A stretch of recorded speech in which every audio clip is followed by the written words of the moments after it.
Natalie, I want to first start off by asking how you're doing and how you've been holding up over the last couple of months. I'm managing.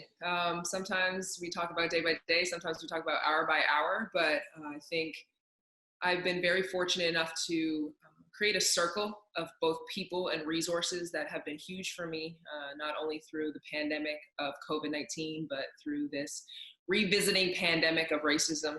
And I've been very fortunate to have a group that supports me in and out through every endeavor that I encounter. So now being in the WNBA bubble, that's something new to add to the plate, but very fortunate for the people that I have around me to help me continue.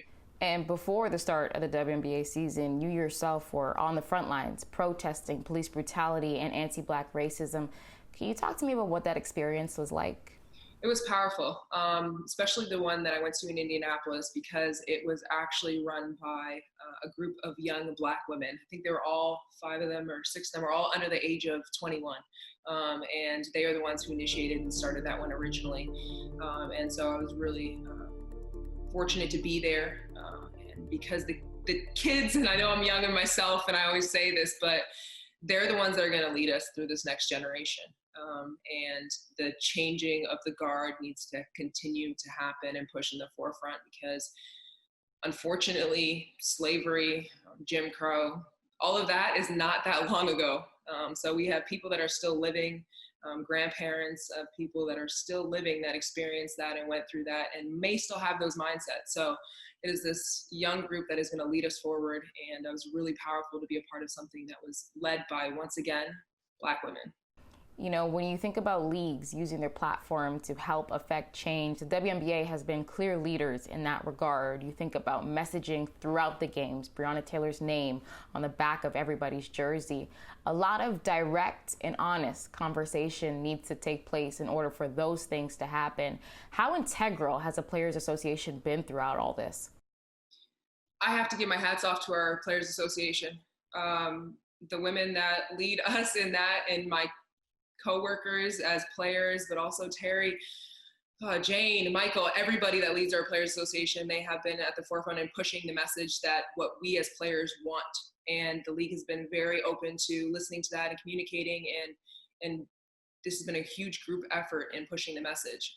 And I have to give a shout out to Angel McCulture. So she was the one who put this out that the names need to be on the jersey, and it spread out to leagues all over. And once again, it might seem something little as just putting a name on a jersey, but this goes into the whole say her name. A Black woman is the one who put this idea out, and it spread like wildfire. But I don't always see her mentioned in that wildfire.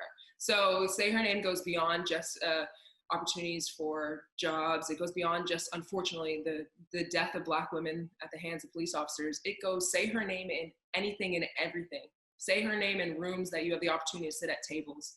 Say her name when you do get that call from the NBA and they want to put something on a jersey. Say her name anywhere and everywhere because Black women do the work and we deserve the opportunities.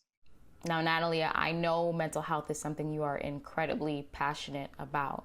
When society, though, has conversations about mental health, it's almost always as though Black, Indigenous, people of color are excluded from that conversation. In Canada, we've seen far too many mental wellness checks end in death at the hands of police. Why is it so important we continue to have these conversations about resources, about education, about training, and about putting the right people in place to deal with these specific situations? Yeah, this topic really hits home for me. I have used my platform previously specifically for mental health and to push opportunities for women. And our league touched on Michelle Cusseau and her story and how a wellness check turned into the murder of her in her home. And that was heavy on me because through my own mental health battles, I lost my best friend when I was in college to suicide. So I've really been a piece of me to push the importance of not only being physically well, but mentally and emotionally being well as well. I just hope that the proper resources and the proper channels can be put in place, that these wellness checks that are supposed to check on people aren't being performed by police officers, aren't being performed by people with weapons, aren't being performed by people that do not have the proper training to deal with these situations. So when we say things like defund the police, or when we say things like shift resources, this is what we mean. It's that you don't need police officers, or you don't need people that are trained to protect in violent situations, checking on someone that is mentally maybe unstable, or somebody that just needs a knock, a friendly face, a family member, somebody that is not pounding on their door with a gun in their hand. When we talk about a better future for generations to come, what does that look like for you? I always think of my unborn children when I think about this question. I think about the world that I would be bringing a new life into. And this is not one that I would want to. It's not one where